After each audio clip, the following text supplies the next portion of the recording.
I think the biggest issue right now, though, is the fact that fans are hampering their own experience watching WWE and honestly wrestling in general, because it happens with AEW. I'm not going to sit here and pretend like it doesn't happen that way, but people just don't want to watch, and I get it. I sit there, I watch Dragon Ball Daima right now, for example. As soon as I finish watching an episode, I go and I look at previews and predictions for the following episode, right?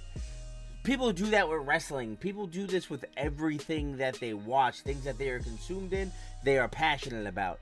But at the same time, you have to take everything you read with a grain of salt. Look, everybody thought The Rock was coming back at Survivor Series because we had all these Bloodline members in a match, and it seemed to make perfect sense. And I think, I don't think fans are understanding the difference between being let down by your own expectations and WWE not fulfilling things that I understand wanting The Rock. I wanted The Rock to come out at Survivor Series, right? But I wasn't hurt by him not showing up. It was kind of just like, that sucks. But we know we're getting it. We have to display some sort of patience. And again, like I said, him not showing up did not ruin Survivor Series for me. Survivor Series was a very, I'm not going to say it was the best card, but it was a very, very entertaining show to watch.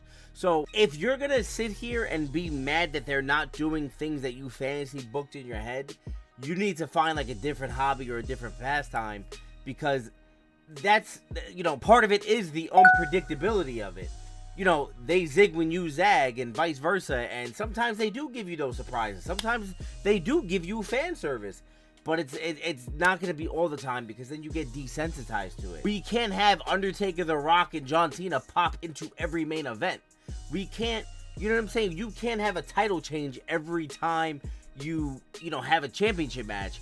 The same way you can't have someone retain a belt for 10 years. It's a lot of give and take and timing, and sometimes they do get the timing wrong. But I'm telling you, just in hindsight, if you overall look at WWE's 2024 and wrestling in general, the 2024, it was a very, very positive, good year for wrestling, whether you are a WWE fan or an AEW fan.